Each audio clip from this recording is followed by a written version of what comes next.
नमस्कार दोस्तों, स्वागत है आपका इस सीरीज़ में जिसका नाम है what I learned about investing from Darwin. Darwin से मैंने क्या सीखा इन्वेस्टिंग के बारे में। लखीमपुर में जो सबसे सक्सेसफुल फैमिली कह लीजिए या बिजनेस कह लीजिए, जानते हैं कौन सा है? Very good, Musaram enterprises. उनका काम क्या है? मेन काम ऑटोमोबाइल्स, पेट्रोल पंप और कुछ ऑटोमोबाइल्स, पेट्रोल पंप, ऑटोमोबाइल्स। फिर से दो ही तो बोला। अच्छा, दो ऑटोमोबाइल्स और पेट्रोल पंप। हाँ, बेसिकली वो लोग डीलर्स हैं। महिंद्रा के कार वगैरह डीलर्स हैं, वो सामान बेचते हैं, गाड़ियाँ बेचते हैं। बाइक्स के डीलर्स हैं। और किस चीज़ के डीलर्स हैं बताइए? प्रॉपर्टी डीलर है। एक चीज़ और थी जो हमने उनके यहाँ जाकर, हाँ, टीवी वगैरह का शोरूम है ऊपर। भट्टी भी है क्या उनकी? भट्टे मेरे जान पहचान में तो नहीं है, उनकी ज़मीनें ढेर सारी। भट्टी तो उनकी यहाँ थी जिनके हम लोग पार्टी में गए थे। अच्छा, वो दूसरे। हाँ, जो हमें सर्व करा रहा है एक वेटर आकर के हम लोग तो पैसे दे दिए। आज मैं एक भाई साहब के साथ गया था एक प्लॉट देखने के लिए, तो वो बता रहे थे कि लखीमपुर में कोई भी संस्था बहुत सिस्टमेटिक तरीके से काम नहीं करती, सिस्टम नहीं बनाती। सिस्टम बनाएगी तो ग्रोथ हो जाएगा, बहुत बड़ा ग्रोथ होगा। लेकिन सिस्टम अगर कोई बनाए भी तो किस चीज़ के लिए बनाए, क्या चीज़ के लिए डेडिकेटेड तरीके से बनाए, ये पॉइंट अगर आप दिमाग में रखेंगे ना तो आपको आज का वीडियो काफ़ी लंबा है मेरे ख्याल से। अगर आज कंप्लीट कर पाए तो 1 घंटे से ऊपर हो जाएगा। बट आज का वीडियो इंटरेस्टिंग है बिकॉज कभी कभी ऐसा होता है, ख़ासतौर से इसमें इन्वेस्टिंग की सीरीज़ में आजकल कि जो मुश्किल चैप्टर्स होते हैं उसको सुनते सुनते नींद आ जाती है। लेकिन ये आसान चैप्टर है। आज के चैप्टर का नाम है highly robust businesses evolve by taking calculated risks. मतलब जो बहुत स्ट्रॉन्ग बिजनेसेस होते हैं वो इवॉल्व होते हैं, आगे बढ़ते हैं जब वो कैलकुलेटेड रिस्क लेते हैं। कॉन्सेप्ट बड़ा सिंपल है कि अगर आपकी कोई कंपनी है तो टाइम पर रिस्क लीजिए, लेकिन ऐसा वैसा रिस्क मत लीजिए, कैलकुलेटेड रिस्क लीजिए। जैसे आजकल हम लोग अपने डायग्नोस्टिक सेंटर के साथ साथ हॉस्पिटल के बारे में भी सोच रहे हैं, तो इसको भी कैलकुलेट करके लेना पड़ेगा। लेकिन अगर नहीं लेते हैं तो वो हमारी कंपनी के लिए, हमारी ऑर्गेनाइजेशन के लिए ख़तरनाक होता, हम रोबस्ट नहीं होते। इसमें हम लोग 2-3 कंपनीज़ का नाम सुनेंगे। एक तो सबसे पहले वॉलमार्ट का नाम सुनेंगे। वॉलमार्ट जानते हैं आप नहीं जानते ना? वॉलमार्ट दुनिया की सबसे बड़ी रिटेल की चेन है, दुनिया की सबसे बड़ी दुकान है जिसमें सब सामान मिलता है। इंडिया में लखनऊ में एक वॉलमार्ट की दुकान है और एक एक दुकान एक स्कूल के बराबर होगा। 10 एकड़, 15 एकड़, 20 एकड़ में होगा। तो वॉलमार्ट के बारे में सुनेंगे और थोड़ा सा हम पढ़ेंगे इसके बारे में, पेज इंडस्ट्रीज़ के बारे में, जो अंडरवेयर और बनियान वगैरह बनाती है, जॉकी का। इन दोनों के एग्जाम्पल के से हम लोग ये समझेंगे कि कैसे इन दोनों ने कैलकुलेटेड रिस्क लेकर के बहुत बड़ी हुई, बहुत अच्छी कंपनी बनी। इनका स्टॉक मार्केट में जो शेयर है बहुत, उसका रेट बढ़ गया। We have learned neutral mutation takes place makes an organism robust while simultaneously planting the seed of evolution. कहते हैं, हमने अभी पढ़ा था इसके पहले कि जब कोई जीव जंतु बहुत सालों तक जीने वाला है तो उसको इवॉल्व करना होगा और उसके लिए उसको न्यूट्रल म्यूटेशन करना होगा। जैसे आपने यहाँ पर आने के बाद जो भी पढ़ाई किया था उसके अलावा 3 पढ़ाई की, 3 कोर्सेज़ किए ना। एक तो टैली का किया, फिर दूसरा फिर से टैली का ही किया था, और तीसरा एक और कोई कोर्स किया ना? नहीं, एक्सरे सीखा आपने, अब काउंटर पे काम कर रहे हैं, तो आप एक तरह से अपने आप को न्यूट्रल म्यूटेशन कर रहे हैं। टैली का आज तक इस्तेमाल नहीं किया आपने, बट फिर भी आप उसको सीख रहे हैं। तो ऑर्गेनिजम्स भी अगर कुछ न कुछ म्यूटेशन नहीं करते हैं, कुछ न कुछ नया नहीं सीखते हैं, तो वो कमज़ोर हो जाते हैं, और जो सीखते हैं वो रोबस्ट होते हैं, मजबूत होते हैं। In the business world neutral changes may not have a short term impact but may be transformational over the long run. कह रहे हैं बिजनेस की दुनिया में भी न्यूट्रल चेंजेस मतलब कोई कंपनी कोई ऐसा चेंज कर रही है, छोटे मोटे चेंज कर रही है जो शॉर्ट टर्म में तो उससे कोई फ़र्क नहीं पड़ता, not have any short term impact. जैसे आपने टैली सीखा, आपकी ना सैलरी में कोई बढ़ोतरी हुई, ना ही तो आपके काम धाम में कोई चेंज हुआ, तो शॉर्ट टर्म में आपके कंपनी में कोई फ़र्क नहीं पड़ेगा, लेकिन लॉन्ग टर्म में वो बहुत फ़र्क पड़ेगा। The corporate phenomenon equivalent to biological neutral mutations can be summarised in 2 words। कह रहे हैं अगर यही चीज़ जो बायोलॉजी में होता है न्यूट्रल म्यूटेशन, मैं चाहता हूँ इसको एक बार बोलिए आप, न्यूट्रल म्यूटेशन, जैसे गोरापन, स्किन जब गोरा होता है ये जीन्स की वजह से होता है। अगर नेचर के हिसाब से ये चीज़ इम्पॉर्टेंट है तो नेचर कुछ न कुछ ऐसी कोशिश करती रहेगी कि हमारा स्किन गोरा हो। वाइस वर्सा, अगर हमारे बाल मोटे और मजबूत होने चाहिए, उससे हमको सरवाइव करने के लिए ताकत मिलने वाली है भविष्य में, तुरंत नहीं, तो धीमे धीमे नेचर कुछ न कुछ करता रहेगा कि हमारे बाल मजबूत हो जाए। जो चीज़ भविष्य में जाकर के कुछ काम करेगा, हेल्प करेगा, उसको बोलते हैं न्यूट्रल म्यूटेशन। न्यूट्रल मतलब अभी कुछ फ़ायदा नहीं हो रहा है, वो नेचर अपने आप एक्सपेरिमेंट कर रहा है बायोलॉजी में। ऐसा ही इसी को अगर बिजनेस की दुनिया में आप देखें तो उसको बोलते हैं कैलकुलेटेड रिस्क। क्या बोलते हैं? Calculated risk. कुछ कुछ ट्राई करते रहना है। खैर, there are millions of small businesses across the world that are incredibly robust but will stay small. कह रहे हैं दुनिया में लाखों, मिलियंस मतलब दसियों लाख ऐसे बिजनेसेस हैं जो बहुत अच्छे हैं, बहुत रोबस्ट हैं, लेकिन वो छोटे ही रह जाएंगे, वो कभी बड़े नहीं बनेंगे। And then there are businesses that test the limits of robustness and implode.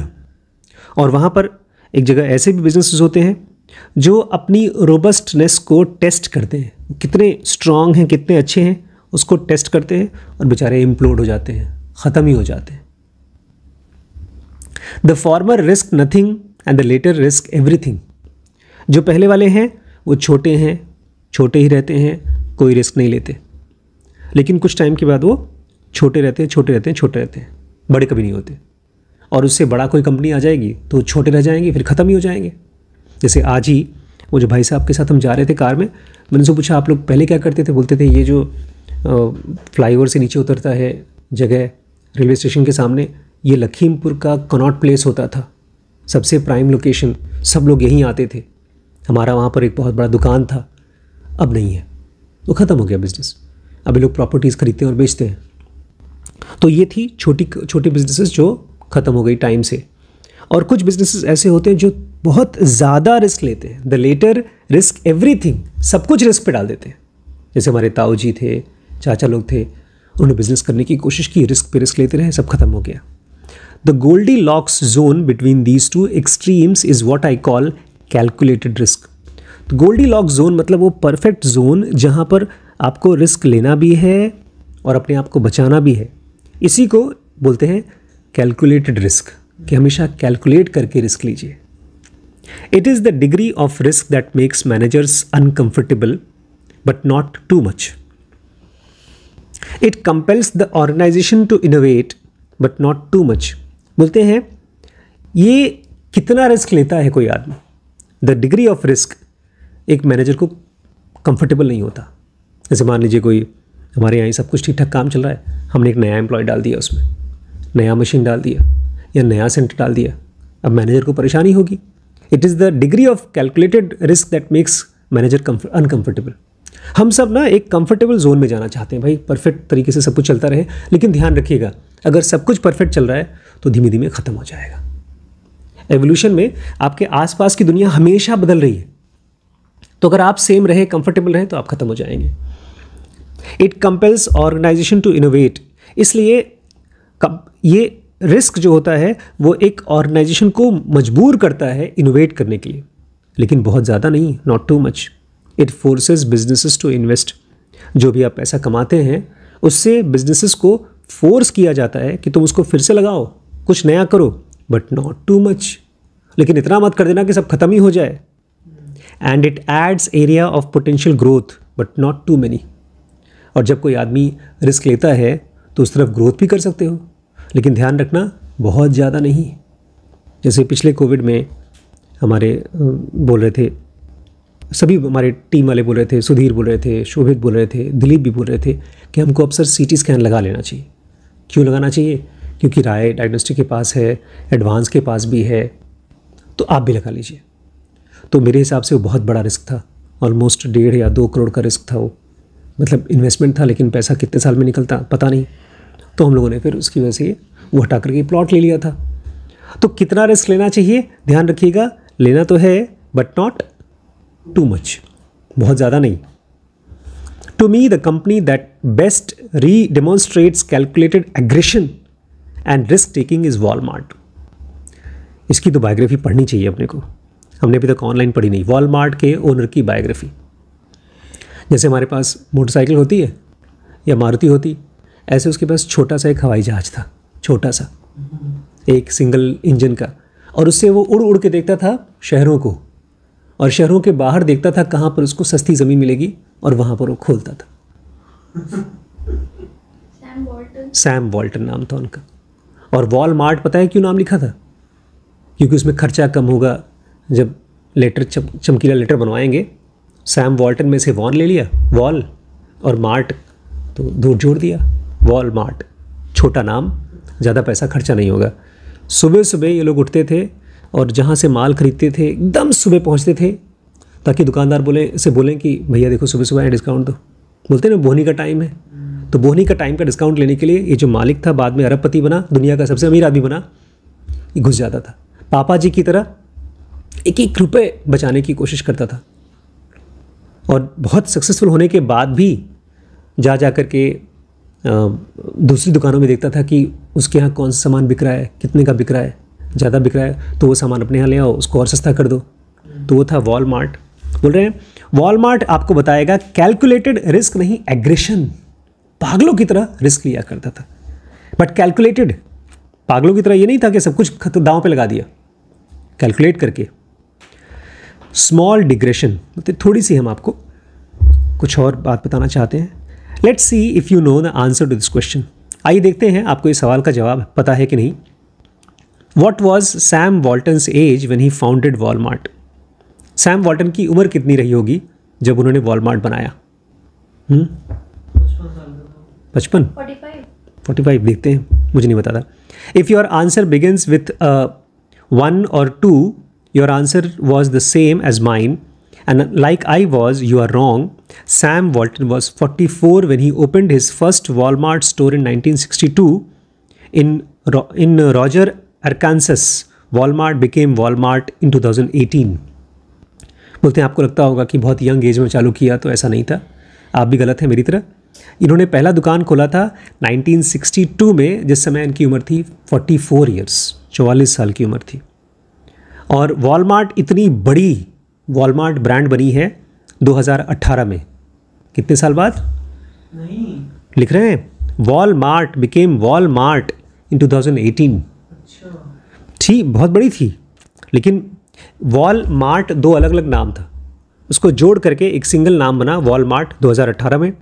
Not all great founders of the modern era are from Silicon Valley, not all of them were hard charging teenagers, not all of them wanted to change the world. आजकल के बारे में कहा जाता है Sam Walton है, Sam Walton नहीं, Sam Altman है, मार्क जकरबर्ग हैं, और टेस्ला के फाउंडर का नाम क्या है? इलॉन मस्क है। बोलते हैं दुनिया बदल देंगे हम। बोलते हैं सब लोग ऐसे नहीं होते, सारे अमीर लोग, सारे ग्रेट फाउंडर्स दुनिया बदलना नहीं चाहते, सिलिकॉन वैली से नहीं आते, और सब के सब हार्ड चार्जिंग टीनेजर्स नहीं होते, मतलब बहुत यंग एज से ही काम। कुछ लोग होते हैं जो बुढ़ापे में काम चालू करते हैं, उसमें से ये थे। After graduating from college, Walton started in sales at JC Penney in 1940, then enlisted for the war in 1942। जब इन्होंने पढ़ाई पूरी कर ली तो JC Penney नाम की कंपनी थी, उसमें सेल्स में काम करना शुरू किया, सामान बेचने में, 1940 में। उसके 2 साल बाद ये लड़ाई के लिए अपने आप को नाम डाल दिया, जाके मिलिट्री में भर्ती हो गए। 1945 ही started managing a franchise Ben Franklin store in Newport, Arkansas, where the population was then 7,000। और 1945 में उन्होंने एक बेन फ्रैंकलिन नाम की दुकान को, मतलब ऐसी जो किराने की दुकान थी, सामान बेचती थी, उसको चलाना शुरू किया उस शहर में अरकानसास में जहाँ पर पॉपुलेशन मात्र 7,000 थी। 1950 he was running 2 stores in Newport and had achieved reasonable success by experimenting and innovating। और उसके 5 साल बाद अब इनके पास न्यूपोर्ट में 2 दुकानें हो चुकी थी और दोनों ही अच्छे से चल रही थी क्योंकि वो एक्सपेरिमेंट करते थे और इनोवेट करते थे, कुछ न कुछ नया करते रहते थे। One of his innovative ideas that had been massive hit with his customers was an ice cream machine. उनका एक आइडिया बहुत हिट हुआ सभी कस्टमर्स के साथ, वो आइडिया था आइसक्रीम मशीन का। As he writes in his biography autobiography, every crazy thing we tried hadn't turned out as well as the ice cream machine, of course, but we hadn't made any mistakes we couldn't correct quickly, none so big that they threatened our business। ये बहुत important sentence है। ये sentence बताता है type 1 error हमने कभी नहीं किया।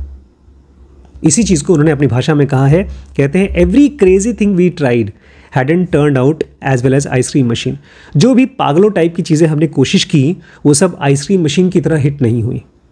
Of course but we hadn't made any mistakes that we couldn't correct quickly. लेकिन हमने ऐसी एक भी मिस्टेक नहीं की जिसको हम फटाफट ठीक नहीं कर सकते थे। और none so big that they threatened the business. और हमने ऐसी तो एक भी मिस्टेक नहीं की जिससे कि हमारा बिजनेस पूरी तरह से ख़त्म हो जाए। ये बहुत इंपॉर्टेंट सेंटेंस था। जब मैंने इसको सुना, इसको पढ़ा तो मुझे लगा ये तो सिस्टम टाइप 1 एरर की बात कर रहा है कि हमने ऐसे एक भी मिस्टेक नहीं की कि हमारा बिजनेस ख़त्म हो जाए। लेकिन इन्होंने ढेर सारी क्रेजी चीज़ें ट्राई की, एक्सपेरिमेंट्स ट्राई किए। Could there be a better definition of calculated risk? क्या इससे अच्छा डेफिनेशन हो सकता है कि पागलपन की चीज़ें ट्राई करिए लेकिन छोटी छोटी चीज़ें ट्राई करिए, जब गड़बड़ हो तो उसको ठीक कर लीजिए, वापस कर लीजिए। After Walmart's initial success in Roger, Sam Walton opened more stores। Walmart की जब शुरुआत की सक्सेस मिली रॉजर्स में जहां उन्होंने खोला तो उसके बाद उन्होंने और दुकानें खोली। 1967 he had opened 24 stores। इन्होंने चालू किया कौन से साल में? 1945 में चालू किया था, अब 67 में पहुंच गए। कितने साल हो गए? 12 साल। 12 नहीं 22 साल। 22 साल 45, 55, 65, 45 से 55 और 62 तक की बात हो रही है ना। हाँ, तो 22 साल। 45 से 55 10 साल, 55 से 62 5 साल और 3 साल, 5 साल और 2 साल, 7 साल और 17 साल हुआ। नहीं सर, 45 से 55 कितना? 10 साल। 55 से 65 कितना? 62 है। कहाँ लिखा है? अभी बोला ना 1962। नहीं, 67 बेटा। 67 गलत सुन रहा। कह रहे हैं 1967 में उन्होंने 24 दुकानें खोली। जब खोला था उसके 22 साल बाद तक इनकी कितनी दुकानें हो गई? 24 which brought on sale of $13 million. और इससे जो पैसे आते थे $13 मिलियन आता था। विच ब्रॉट इन सेल्स, मतलब प्रॉफिट नहीं बता रहे, जो पैसा इनके पास बचता था। The company reached $1 billion in sales in 1980। धीरे धीरे करते 67 के बाद 77 और 80, 13 साल और 22 और 13 कितना हो गया? 35 साल बाद 1980 में ये कंपनी $1 अरब का सेल्स करने लगी। By which time it had 276 stores. और 35 साल के बाद इनके पास थे 276 दुकानें एंड अबाउट 21,000 एसोसिएट्स। और इनके पास जो लड़के काम करते थे वो 21,000 एसोसिएट्स काम करते थे। Note, the store openings and selling much more products through the same stores propelled growth from 1967 to 80। ध्यान रखिएगा, दुकानें खोलना और सामान बेचना उन्हीं दुकानों से ये बढ़ता रहा 67 से 80 तक। ड्यूरिंग दीज 13 ईयर्स सेल्स पर store had increased about 7 times. और इन 13 सालों में शुरुआत की और 67 से लेकर 80 तक में 24 दुकानें, पहले तो 0 से 24 तक पहुँचे, फिर 24 से लेकर के 80 तक जब पहुँचे थे, शुरू में इन्होंने केवल दुकानों की कमाई बढ़ाई, सेल्स बढ़ाया, हर एक दुकान में 7 गुना सेल्स बढ़ गया। ये ऐसा है जैसे कि आप एक सेंटर चला रहे हैं और 1 साल 2 साल 3 साल 4 साल कुछ ऐसा करें कि उसी सेंटर में से कमाई बढ़ती जाए, कुछ करते जाए। How had Walton done this? By continuously trying new things. Walton ने किया कैसे? By continuously trying new things, कुछ नया करते रहता था। एक्सपैंडिंग प्रोडक्ट ऑफरिंग्स, जो सामान बेच रहा है उसके अलावा कुछ नया सामान बेचते थे। And broadening the customer base, और धीमे धीमे कस्टमर का बेस बढ़ाते थे। जो पहले उनके पास 10 कस्टमर आते थे, 10 एक ही टाइप के कस्टमर आते थे, वो और टाइप के कस्टमर्स भी आना शुरू हो गए। Not all these experiments were successful. जो भी एक्सपेरिमेंट किया वो सारे के सारे सक्सेसफुल नहीं हुए। For example, in early 1980s, Walton had started 2 hypermart giant stores selling groceries and general merchandise in Dallas Fort Worth area. बोलते हैं 1980 में इन्होंने 2 हाइपर मार्ट खोले थे। हाइपर मार्ट वो है जो आप लुलु मॉल टाइप का, जहाँ पर ढेर सारा ग्रॉसरी बेचा जाता था और जनरल सामान बेचा जाता था, डेलास फोर्ट एरिया में।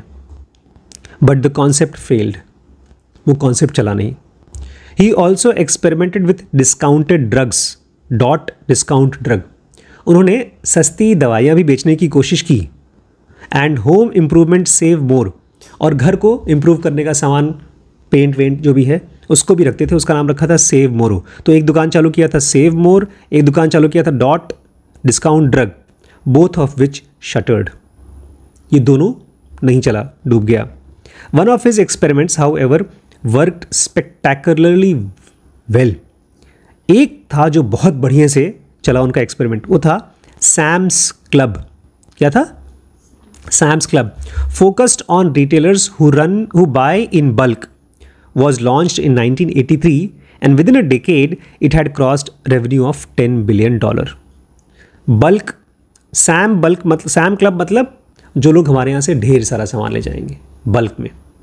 ये चीज़ बहुत अच्छे से ग्रो हुआ और 10 साल के अंदर अंदर इसमें से रेवेन्यू आने लगा $10 अरब का टोटल आया।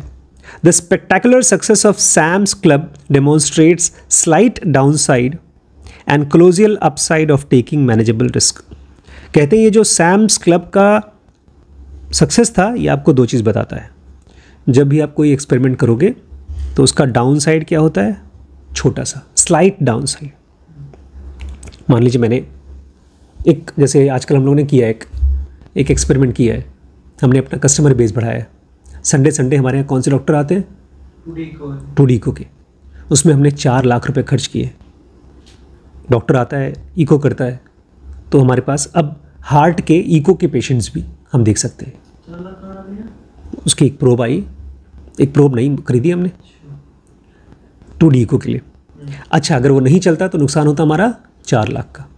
अभी मैंने जब मम्मी का OPG कराया तो OPG की मशीन देखा मैंने 8.5 लाख रुपए की है। तो अगर वो लगाते तो नुकसान होगा 8.5 लाख का। हाँ, अगर ये हार्ट वाला इको वाला काम नहीं करता तो नुकसान होता 4 लाख का। लेकिन अगर सक्सेस हुआ तो बहुत हो सकता था। Colossal upside of taking manageable risk. लेकिन अगर सक्सेसफुल हो गया तो बहुत फ़ायदा होगा।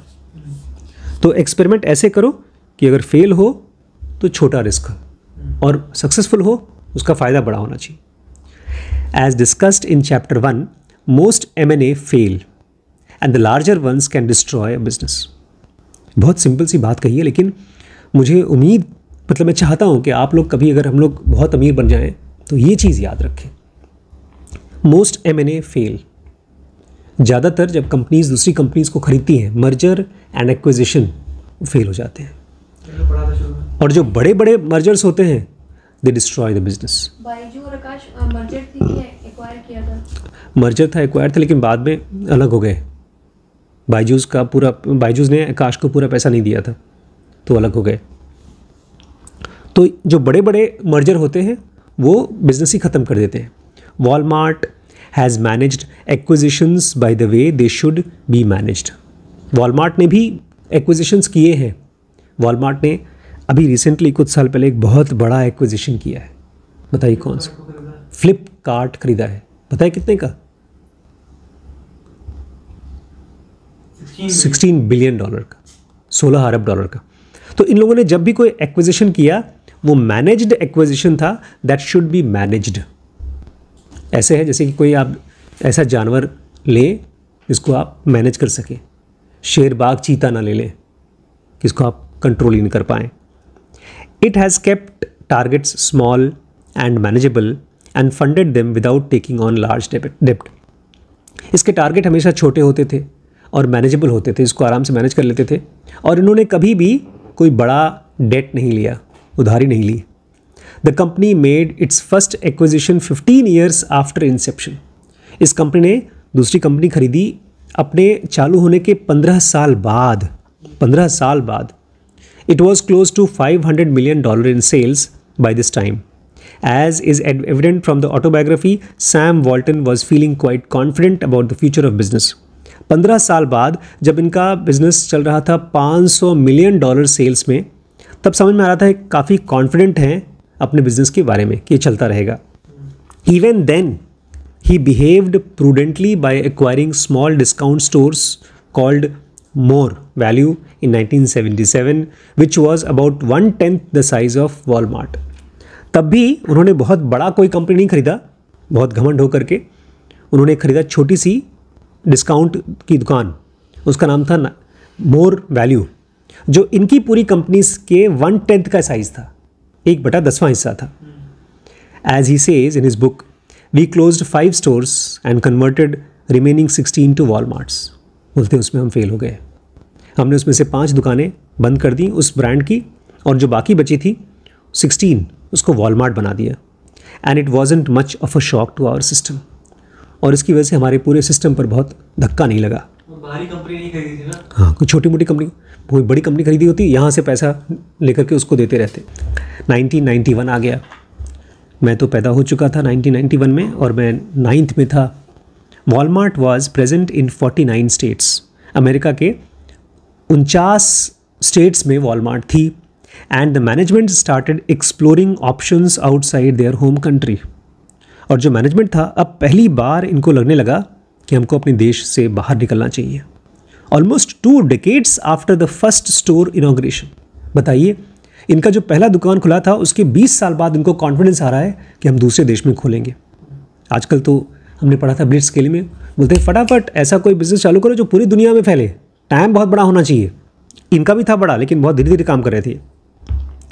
Walmart embarked on its maiden international foray by entering into a joint venture with CIFRA, Mexico's largest retailer. By 1997, it had acquired majority position in CIFRA, और इन्होंने Walmart ने एक्वायर किया बाहर एक CIFRA नाम का कंपनी के साथ में जॉइंट वेंचर बनाया, कंबाइंड। और मेक्सिको का सबसे बड़ा रिटेलर था। 1997 तक में इस कंपनी में CIFRA में ये सबसे ज़्यादा शेयर होल्डिंग थी इनकी, मतलब आधे से ज़्यादा उसके मालिक ये हो चुके थे। Was this a neutral change? It sure seems like one in the height side. Mexico's joint venture started small and would not have impacted Walmart's US operation. कह रहे हैं 1997 में इन्होंने CIFRA नाम की एक मेक्सिको की दूसरे देश की कंपनी थी जिसके अंदर में थोड़ा सा पहले अपना पार्टनरशिप किया।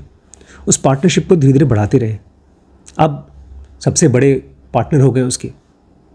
तो क्या ये छोटी मोटी चीज़ थी? Was this a neutral change? जी हाँ, आप पीछे मुड़कर देखेंगे तो बिल्कुल न्यूट्रल चीज़ थी। मेक्सिको जो भी इन्होंने किया मेक्सिको के जॉइंट वेंचर में, अगर वो फेल हो जाता तो इनका US का ऑपरेशन जो अमेरिका में इनका चल रहा था बिजनेस, उससे कोई फ़र्क नहीं पड़ता। बहुत अच्छे से बता रहे हैं। हम लोग जब कुछ करते हैं ना, कोई सामान, जैसे पापा भी आजकल जाना चाहते हैं, वहाँ पे घूमने जाना चाहते थे। पापा हैं 70-72 साल के, मम्मी हैं 65+। सामान लेके जाते हैं लोग, भारी भारी ढेर सारा, एक एक आदमी 3-3 सामान। और आदत पापा की ये है कि सब उठाते रहते हैं, ढोते रहते हैं, कुल नहीं करते, कायदे से टैक्स नहीं करते। मैं एग्जांपल दे रहा हूँ कि कैसे आदमी को थोड़ा सा ऐसे सोच के चलना चाहिए कि अगर फेल हुआ तो, अगर कोई दिक्कत आई तो। इसलिए मैं मम्मी से कह रहा था कि ठीक है, आप लोग घूमने जाना चाहते हो तो जाओ, गरिमा को, वैभव को या मुझे, किसी को लेके चलो, ताकि हम लोग आपके लिए मैनेज करें। कह रहे हैं इन्होंने ये सब कुछ जो किया जॉइंट वेंचर, वो छोटा था। छोटा इसलिए था क्योंकि अगर फेल हो जाता तो क्या नहीं होता, इनका जो मेन बिजनेस चल रहा था अमेरिका में वो डिस्टर्ब नहीं होता। Also a joint venture in foreign country allowed Walmart to dip a toe to check the water temperature. कितना अच्छे से बोला है। इन्होंने जॉइंट वेंचर किया नए देश में। नए देश में जॉइंट वेंचर करने का पर्पस क्या था? देखने के लिए कि दूसरे देश में अपने पैरों को पानी में डाल के चेक किया जाता है ना, पानी का टेम्परेचर कितना है नहाने से पहले, गर्म हुआ है कि नहीं। उठा लिए, डाल दिए अपने ऊपर, जल जाओगे गर्म पानी होगा तो, ठंडा होगा तो जम जाओगे। तो ये दूसरे देश में घुसने के पहले एक तरह से खेल खेल रहे थे, चेक कर रहे थे। Once the company had adjusted to new geography, it felt confident in making a bigger commitment by acquiring the rest of CIFRA. पहले छोटा सा जॉइंट वेंचर किया, जब उसको लगा नहीं यार ठीक है हम लोग कर लेंगे, उस देश को समझ गए, तब उन्होंने और भी CIFRA में अपना स्टेक खरीदा। Starting from scratch from 1991, Walmart's revenue from international segment in 2020 was $120 billion और 23% ऑफ कंपनी सेल्स 1991 में स्टार्ट किया था। वॉलमार्ट का रेवेन्यू उस दूसरे देशों से, इंटरनेशनल सेगमेंट से 2020 में कितना था? 120 अरब डॉलर, या कहना चाहिए उनकी पूरी कंपनी का जो पैसा आता था 23% बाहर के देशों से आता था। The company did something similar, small, measured and low risk when it launched a web business. फिर आ गया भैया Amazon.com। बहुत धड़ल्ले से Amazon ने रिटेल की दुनिया में अपना कब्जा कर लिया। इस समय Amazon रिटेल की सबसे बड़ी कंपनी है, $1 ट्रिलियन की कंपनी है। लेकिन वॉलमार्ट ख़त्म नहीं हुई है। वॉलमार्ट ने जब वेब आया, इंटरनेट आया, तब भी क्या किया? 3 टाइप के रिस्क लिए, स्मॉल, मेजर्ड एंड लो। छोटा रिस्क लिया, नापा हुआ रिस्क लिया और कम लिया जब उसने वेब पर लॉन्च किया। सन 2000 में Walmart joined hand with leading Silicon Valley investment firm Accel partners to launch Walmart. हाँ, अभी आने वाली है 2000 में। हाँ, 2000 के बाद आती है, अमेजोन तो बाद में आती है। कह रहे हैं उन्होंने 2000 में एक सिलिकॉन वैली की इन्वेस्टमेंट फर्म थी एसल पार्टनर्स, उनके साथ में मिलकर के Walmart.com बनाया जो ऑनलाइन सामान बेचेगी।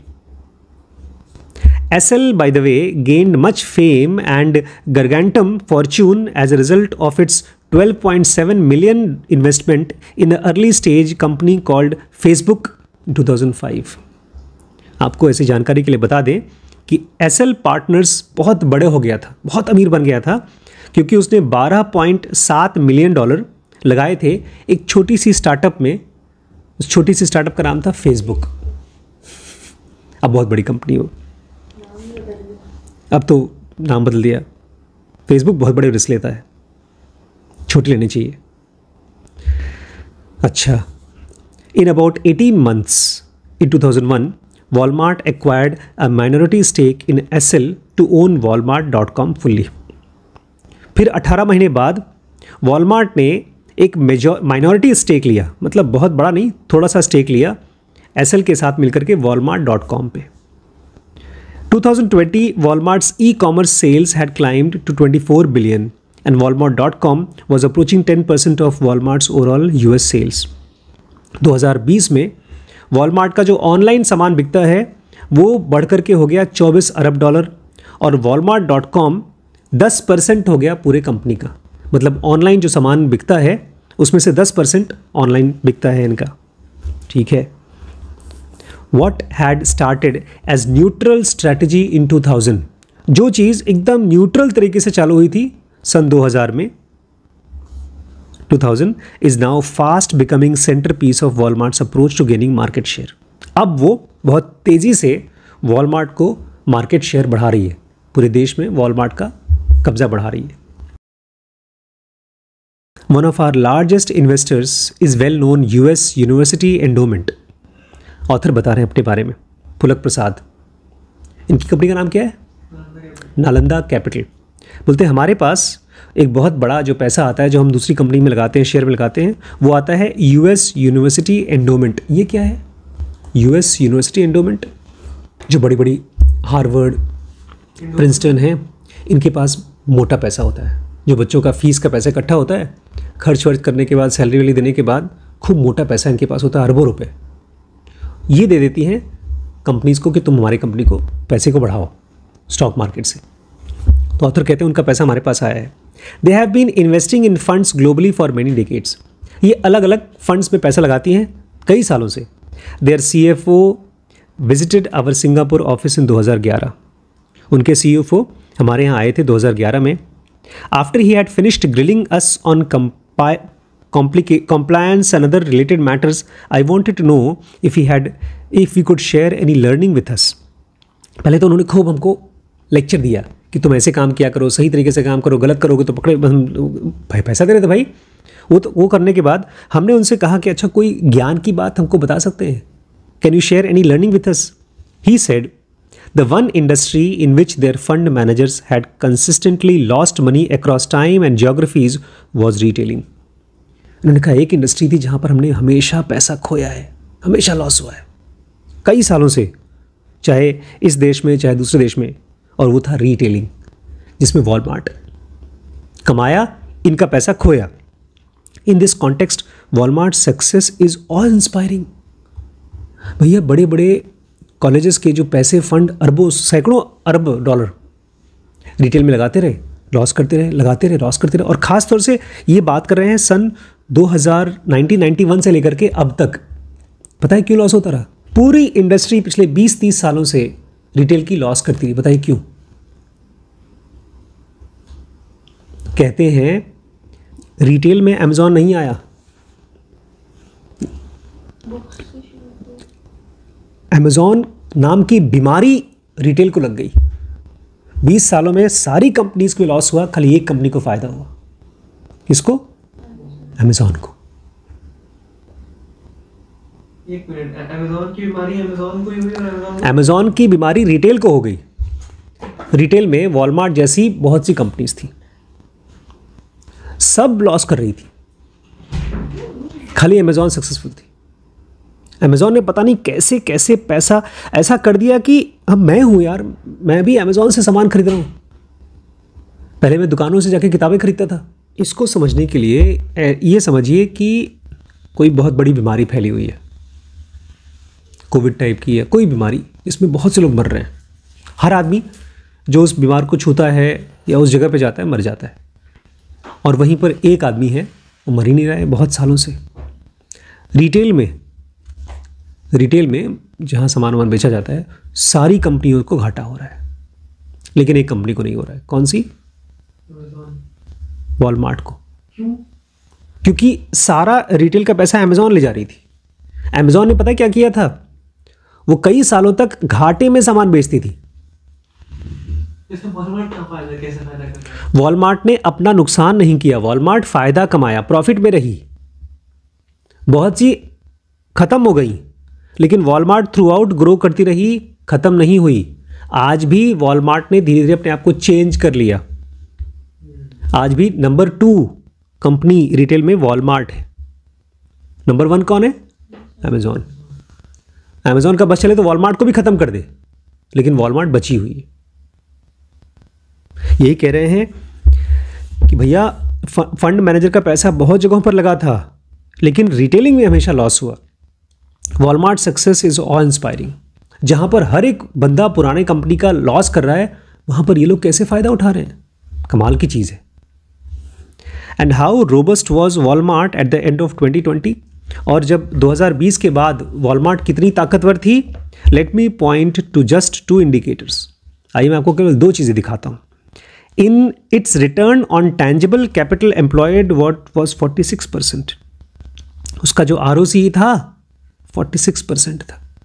10 for day to day operations in 2020 they deployed $49 billion capital to earn operating income of $22 billion. इन्होंने पैसा लगाया था $49.7 बिलियन और कमाया $22.9 बिलियन। Net debt level was $26.8 billion, substantially lower than equity value $52 billion, and EBITDA before tax depreciation amortization of $38 billion. This continued robustness has helped the management take calculated risks in United States as well as across globe. Mathematics नहीं समझाऊंगा, कह रहे हैं इनका ROCE 46% था। लेकिन गलत बता रहा है तो, जब डिप्लॉय कर रहा है $49 बिलियन और अर्न कर रहा है $22 बिलियन, ठीक है, its net debt level was just 26। Debt तो है, ये कह रहा है डेट लिया था। It was equity value $52 billion. इनकी जो कंपनी की वैल्यू थी वो $52 बिलियन थी। अच्छा, इसलिए मैंने मैथ्स नहीं पढ़ाया। इसी चीज को पढ़ने के लिए मैं चाहता हूं बेटा तुम CFA करो। ये रोबस्ट थी, 46% ROCE कमाती थी, इसलिए कैलकुलेटेड रिस्क ले पाई, अलग अलग कंपनी को खरीद पाई, अलग अलग चीज़ों को ऑनलाइन ट्राई कर पाई। I don't want to pretend that Walmart success is solely the result of its slow and steady approach to growth and expansion. कह रहे मैं ये झूठ मूठ का आपको नकली ये बात नहीं बताऊंगा, प्रिटेंड नहीं करूंगा कि बहुत धीरे धीरे जो काम कर रहे थे उसकी वजह से बहुत बड़े बन गए। Walmart has undoubtedly flourished for many reasons. Walmart की सक्सेस बहुत वजहों से, बहुत वजहों से। Apart from Sam Walton being the founder, though I don't know what other factor have led this success, बोलते हैं एक सबसे बड़ा जो कारण है वो तो सैम वॉल्टन है। सैम वॉल्टन जैसा अगर आदमी नहीं होता तो शायद ये कंपनी इतनी बड़ी नहीं होती। I can rattle off list of things from various business books and articles from written in Walmart, but I don't know if they were the cause of or the effect of its success. कहते हैं मैं ढेर सारी चीज़ें list कर सकता हूँ कि इसकी वजह से, इसकी वजह से, इसकी वजह से कंपनी में सक्सेसफुल हुआ, लेकिन मुझे ये नहीं पता कि वो सारी चीज़ें अच्छी कंपनी थी इसलिए हुआ या वो चीज़ें लगा करके अच्छी कंपनी बनी। But I do know that taking calculated risk and staying robustly healthy have had a strong correlation with its accomplishment over 60 years. आज 60 साल से भी ज़्यादा पुरानी कंपनी हो चुकी है। इसके बराबर की उसके टाइम की जितनी कंपनीज थी ऑलमोस्ट सब की सब खत्म हो चुकी हैं। अब नए नए ज़माने की कंपनीज आ रही हैं, लेकिन फिर भी ये कंपनी हेल्दी है, सक्सेसफुल है। तो हो ना हो ये इसलिए है क्योंकि वो कैलकुलेटेड रिस्क लेते रहे। समझ में आया? अच्छा। As it has been, it is almost all Nalanda portfolio companies. When we first invested in Page Industries in 2008, it primarily manufactured and sold men's innerwear. बोलते हैं जैसे कि बहुत से हमने कंपनीज में जिसमें पैसा लगाया है, तो ज़्यादातर हमारी कंपनीज वो होती हैं जो एक चीज़ करती हैं। पेज इंडस्ट्रीज़ भी एक ही काम करती थी, वो बनाती थी आदमियों के, औरतों की भी नहीं, खाली आदमियों के अंडर इनरवियर, बनियान, चड्डी। Here are some of the milestones and neutral strategies implemented by Page since then. देखिए कुछ साल बताएंगे और उन्होंने उस साल में कौन सी चीज़ें ट्राई की, कैलकुलेटेड रिस्क लिया।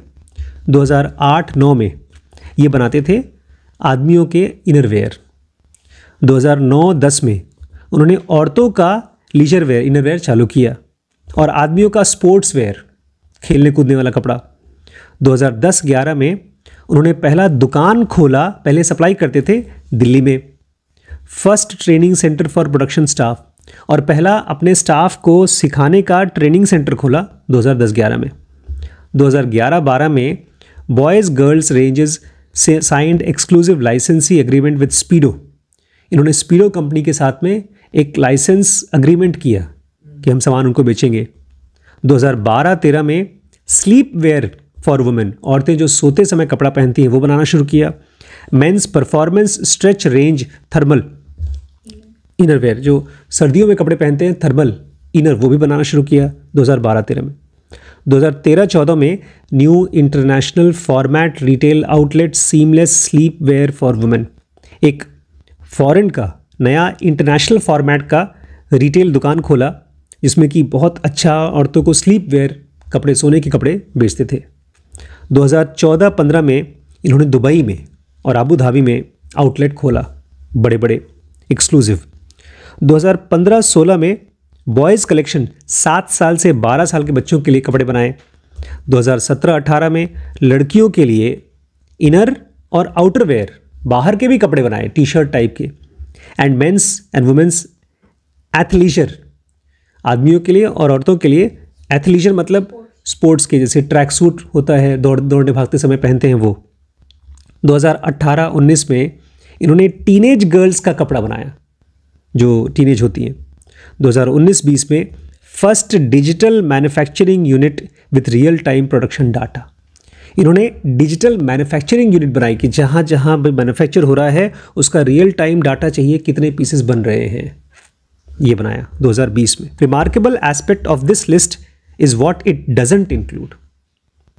इस लिस्ट में जो कमाल की चीज़ है वो ये नहीं जो किया, इसमें क्या क्या चीज़ नहीं है। There are no acquisitions. सबसे पहली चीज़ तो उन्होंने कोई दूसरी कंपनी खरीदी नहीं, नो एक्विजिशन।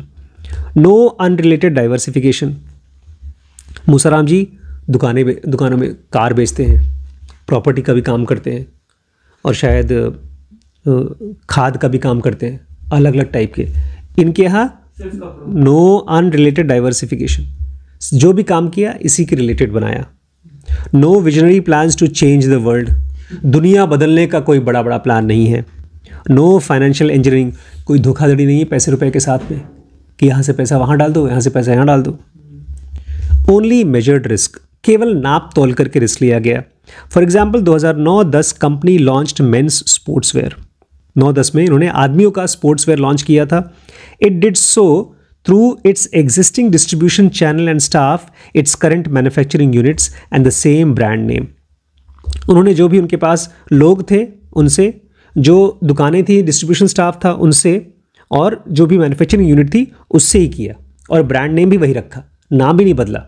अभी भी डॉक्टर रिम्पी बोल रही थी अगर हम लोग हॉस्पिटल खोलते हैं उसका नाम कुछ और डालेंगे तो हम लोगों को उसका फ़ायदा नहीं मिलेगा। रिम्पी स्कैन का नाम काफ़ी लोग जान गए।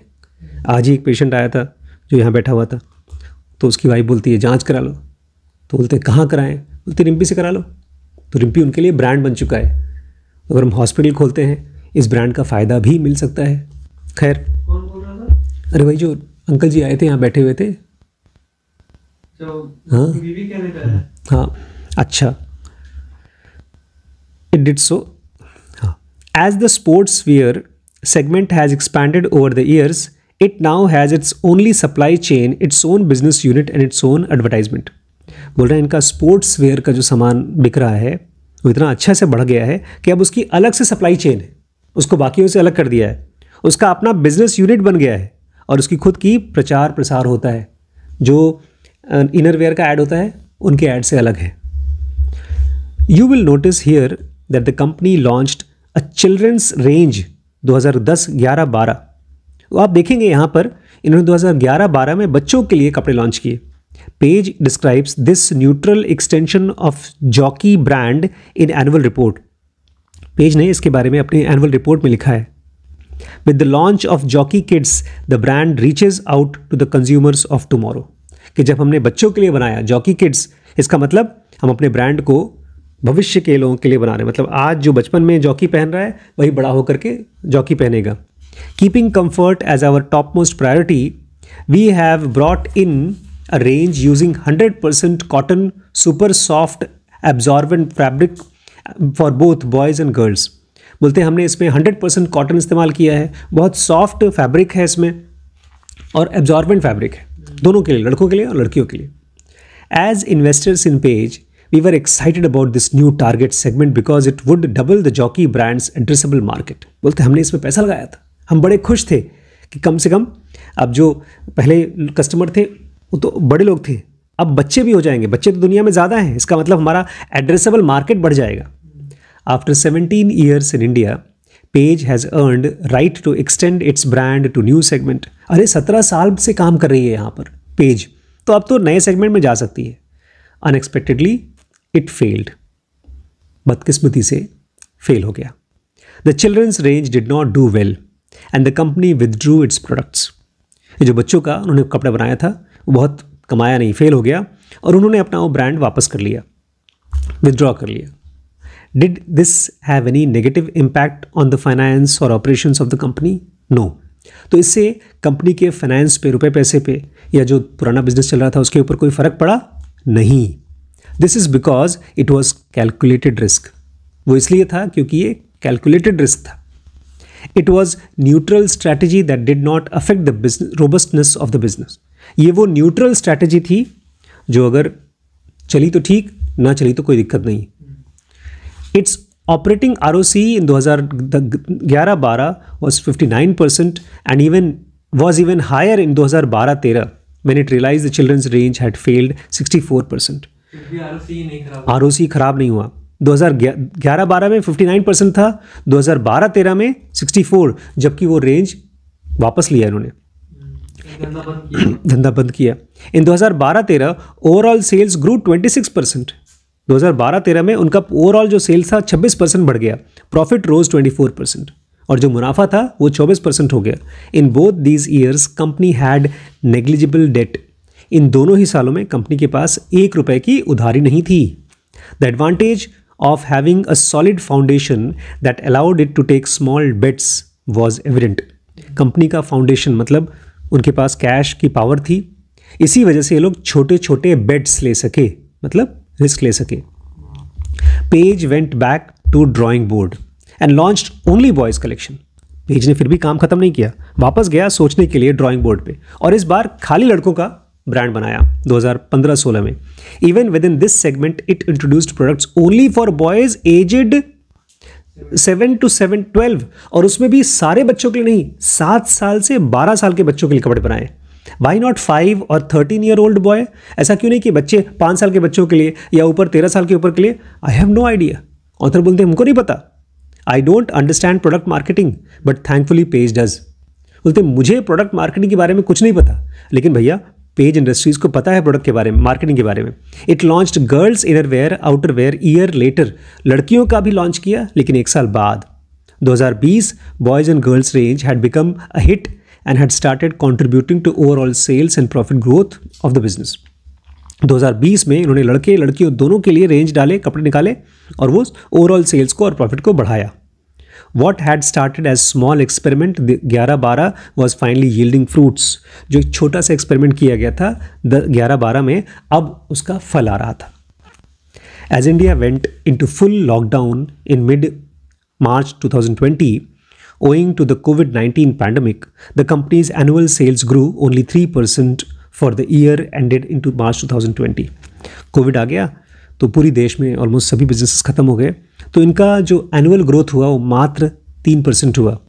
प्रॉफिट्स फेल बाय 15%, प्रॉफिट भी गिरा 15% से, but it delivered ROC of 63%।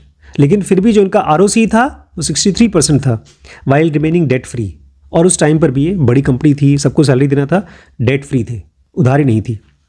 This robustness we believe should allow the company to continue to take calculated strategic bets many years into future. यही जो इनकी ताकत है, कैश की ताकत, इसकी वजह से हमको लगता है कि एक कंपनी भविष्य के लिए ढेर सारे कैलकुलेटेड रिस्क लेती रहेगी। ये था 2 कंपनीज का एग्जाम्पल कि कैसे कैलकुलेटेड रिस्क लेते हैं तो बहुत फ़ायदा होगा, नहीं लेते हैं तो 2 चीज़ें हो सकती हैं, यू विल स्टे स्मॉल, आप छोटे रहेंगे, या तो आप इम्प्लोड हो जाएंगे। कैलकुलेटेड रिस्क, अनकैलकुलेटेड नहीं, कैलकुलेटेड। ठीक है, बस।